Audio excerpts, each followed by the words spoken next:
Intalli rabaa waggaa 10 xiqqoon tokko kaleessa waan isinnaan jettee dhugaa rabbii yeroo sanallee akkuma kanatu waan taa'u dhuftee na bira teessee asrii booda hojiin qabu xiqqoonan ta'a. Waa sitti muunaan jettee natti himiin jedheen ani ijoollee arabaatiin haasa'uu nan jaalladha. Nam tokko hin jaallatu garuu waan nan jaalladha wajjin haasaa qalu. Amma ani naan jette haatiniif abbaan jiraa karaa jiranii nu bira kamisaaf jumaata qofa dhufu. Yeroo dubartiin biyya kanatti amma gara caalu xallaqamuu feeti maaliif yoo xallaqamte raati ballee qabdi. Akka carraa shuggaan illee ba'uu fi danda'a lafti illee ba'uu danda'a mazaggabamtee teessi waan akkasiiti jechuudha mootummaan hin qarqaara warra abbaa mana hin qabne kana kanuma keessa dubartiin xallaqamuu feeti namichi kuni dur qabeenya qaba waggaa 10 dura nama taajira ture 12 waggaa 20 tura nama taajira jabaa ture amma garuu hassaree sumunii tokko hin qabu raati battiisaa malee jechuudha. Amma haati ijoollee kuni gaafa duraanii qabeenya isaatti ilaalteetti heerumte namichi kun nama dullacha mukkee waggaa 75 ta'a. Isiin garuu nama reefu waggaa 32 waan akkasiin caaltu ijoolleedhaati ijoollee kanaa jechuudha. Akkanuma yeroo inni kassaree jedhu dhiiftee biraa deemtee xalaaqa gaafattee xallaqamtee shuggaa kireeffattee teessi. Ijoollee isii kana sadan fudhattee. Amma akkasumatti intalli kuni haati keenya eegabbaa keenyatti garbarbaatee jette. Ganama dawaama sii dhayxii dawaama halkanirraa sa'a 3tti dhuftii eega dhuftees dibattee dhiqattee baatii jette isiin dhayxuun beenu jette. Amma yoo nu waa dubbanne qobaatti nu dhiiftee deemaa yoo nu jenne shaqaala moo jennuun jettii jette shaqaalaan hin jirti jettii jette. Achumaan ani immoo jette lakkoofsa shaqaalaan dhuftuun jette shaqaalaa kana taffashee mana keessa adeemsisatte shaqaalaan yoo mana keenya dhufte guyyaa 3 yoo bulte jabduudha jette.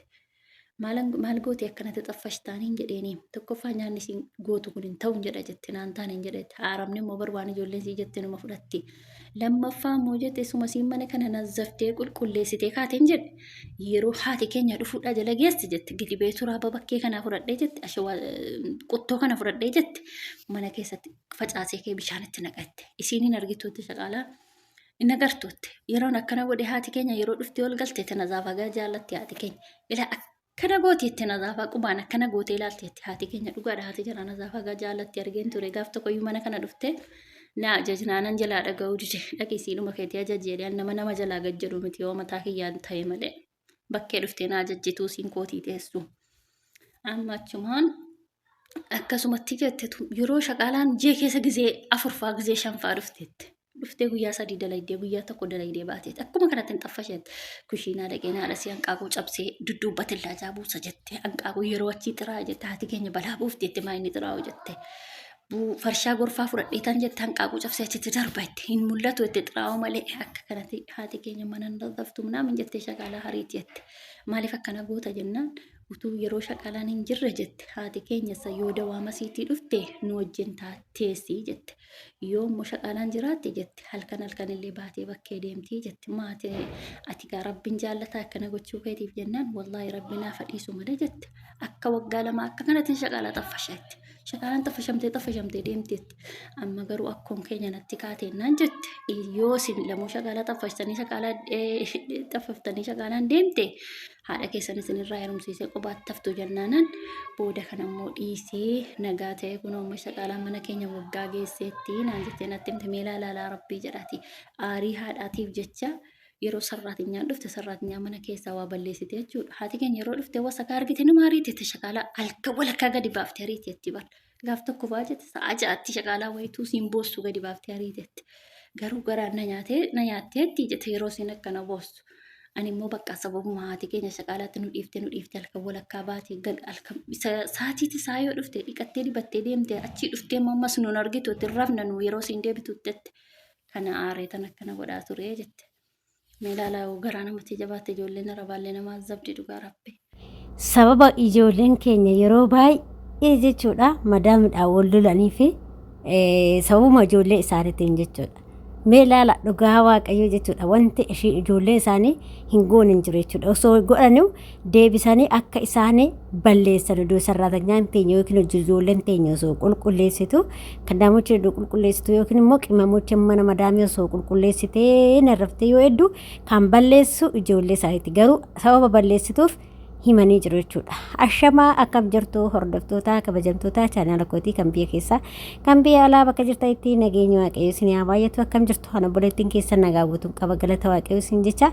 Egaa hordoftoota kiyya warroon immoo chaanala kiyya afaaraa taatan subscribe gochuudhaan maamila keenya ta'a. Warri ta'aa jirtanis galatoomaa ulfaadhaa waaqayyo isin haa eebbisu. Isin jechuu jaaladhaa hordoftoota kiyya. Egaa akkuma beekamu dhugaa dubbachuudhaaf viidiyoo jalqabaa irratti namni hanga dhumaa dhaggeeffattanii waan kana asirratti addaan baafattanii irraa illee of eeguu dandeessan. Keessattuu ijoolleen alafaa daladdanii yookiin immoo dalabaas daladda hundi keessanuu sirriitti of eeggadhaa wanta akkanaa kana jechuudha. Yeroo baay'ee daagizee tokko tokko madaamii qofan madaamii miti kan keessattuu ijoolleen isaanii shamarra isaanii baay'ee badduudha. Waan argitanii jirtan akkaataa yoo kan yookiin madaamii ishiitti aartu yookiin haadha ishiitti aarte deebitee wanta sararatanyaa hojjetan kan balleessitu baay'ee jira jechuudha. Anuu ofii kootii yoo argeera. Dhugaa ijoollee akkasii baay'eetu jira. Mana akkanaa kan argeetan jira. Mana akka obboleettiin keenya jettee kana jechuudha. Maaliif maal beektanii akkuma amma mucayyoon tunii haadhatti inaaftee jechuudha. Haati birantee jechuun haati sabbaa manaatti walittee jirti waan ta'eef itti inaaftee inaaffan akka malee godhee jechuudha. Inaafumti akka malee godhee achi sararatanyaa waan gootu bakka silaa halkanis guyyaas biranteessu waan ta'eef yeroo hojii galteen deemte waan ta'eef maal gooti wanta sararatanyaa hojjette kana baballeessaa oolte jechuudha. Gizee ishiin dhufu jechuudha. Sararatanyaa immoo agartu gaafa immoo sararatanyaa jechuun kan namni bakkuma hunda deemee eegaa oolu yookiin kilaasii tokko mucuggote baballeessiti. Saniin booddee immoo yoo haati manaa dhufte immoo yookiin madaamni ishee yoo dhufte sararatanyaa sanii lolte jechuudha. Maaliif waan qulqulleessineetti waan gootuun qabdu kaa sararatanyaa in ariitii jechuudha. Guyyaa alatti gabbaasiisee jira. Guyyaan akkasitti ariisisee jira. Ijoollee sararatanyaa hin teechisu mana. Sababbiin isaas isheen nu biran teechuu. Kanaaf sararatanyaa teechisuu dhaba jettee mucayyoo kanatti himtee jechuudha.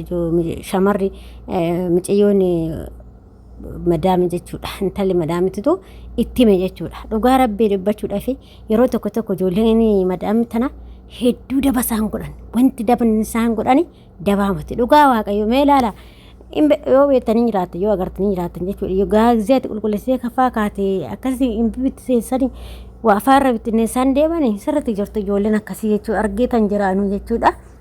Mana kiyyattis ta'uu baatu mana biraatti argeetan jira jechuudha. Waan akkana osuma sararatanyaa rakka gootu kan bishaan irratti gannattu kan dhattee bakka isaatti waa farfisitee biraa deemtu kan biyyee itti gocee irra farfisitu waa'ee jira. Maaliif sababii isaas gaafa haadha wal lolanii akka waa sararatanyaa godda'anii mana san balleessu jechuudha. Sararatanyaatti aaru jechuudha garagaranii jechuudha. Dhugaa waaqa akka seexanaa jechuudha. Inna ijoollee akkanaarraa of eeggadha. Sababa kanaaf irra caalaa ijoolleen keenya kan dararamanii jechuudha beektanii yeroo baay'ee kan madaamonni qeessi ooluu baatanii hin arganii garuu immoo ijoolleen xixiqqoon tuni keessattuu shamarran badduudha. Shamarri dhugaa sinin jedha yoo waan isin jaalate manuma shamarran jirtu. Manuma shamarran baay'attu rabbiin isin geesse dhugaa waaqaa obboleeta ko mee dhugaa rabbii uma jedhamee rabbi koomeentii irratti barreessaa isin inaaffa isaan qaban inaaffa ijoollee dhiirati jechuudha. Anamti tuni osoon ani manni kun mana shamarraa ta'e dhugaa oggaa takka mana kanan ta'u maaliif inaaffaa qabdi shamarran baay'ee inaafti sitti inaafti qubii takka gasintee jestu sitti inaafti inaafni ishii taarikumas sin jedha. Ijoolleen dhiiraa baay'ee nama gaariidha. Warri dhiiraas jammar keessattuu dhiirri Saawudii dhugaa dubbachuuf baay'ee nama gaggaariidha. Dubartii isaaniitti malee jechuudha. Dhiirri isaanii dhugaa hedduu babbareedduudha jechuudha. Dubartii keessaa illee immoo ijoollee shamarri baay'ee maxfuudha. Dhugaa rabbii baay'ee gaarii miti jechuudha. Dubartumaa wayyaa shamararra jechuudha. Shamarri mana jiraatanii qubii si qabdi jechuudha. Ijoollee baay'eedha kan akkasitti ol qabanii jiran shamarran jechuudha. Ijoollee mucayyoon takka baallaan jette koomeentii irratti maaloo ani shamarummaan ofirraa dadhabee madaamitooti miti intaluma ishiitan ofirraa dadhabee halkanumti halkanii guyyaa na caqaccaxxee wal dadhabnee jira akka masaan wal qabnee jirra mana keessatti. Dhuguma ijoollee isaanii ijoollee dhiiraa wayya ijoollee dhiiraa humaa gasundaamati dubbattu. Shamarri anumti tuni iddoo shamara ta'e ijoollee tana mana kan ta'u jechuudha. Ijoollee sadii dhaguma abbaa gaanii gurguddaatu jira garuu humaan dubbatan wanna takka ta'ee nyaatanii dhababee jiraate si kadhatu iyyuu gaafa waanuu godhiidhaan gaafa kafana naa tokko siin jedha si kadhatu gaafa nyaatallee naa godhi yoo si jedha si kadhatu malee giddiidha namni akkasiin goossu jechuudha. Bishaan koffii kaan godhi kana hin jiru mana keenya keessatti jechuudha. Namni bishaan bakka ta'e taa'anitti namaa qijitti kolfu walitti kolfuu jechuudha. Amma dhugaa dubbachuu fi kiyyuma keessatti asinitti himaa micayyoo takkitti qabna. Ijoolleen dhiiraa nama afurii shamara takkitti qabu.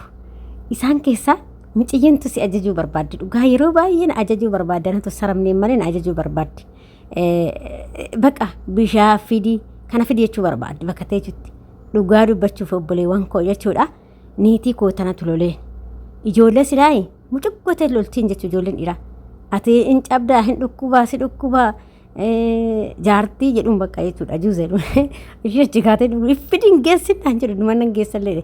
Hin geessin ati jedhuun maal ishee kaatee dhudhu naan jedhu. Niitiin illee akkasuma immoo haati biddeenaa micootun akkuma argaa jirtu micoo seetattee suuraa ishee gadaa qaban fuula ishee mul'atu micootu jechuudha. Amma garuu dhiisteerti. Amma dhiisteerti xiqqoo ishee hin lolaniini anis na ajajamuu fi dide jechuudha. Beekan na ajajuu barbaaddi jechuudha. Xiqqoon tu dhugaa gooftaa. Inna maal ibseetanii daa'imti xiqqoollee ajajamti garuu bakka maal saniin jechuu barbaade ajajamuun garuu rakkoo hin qabu ajajamna.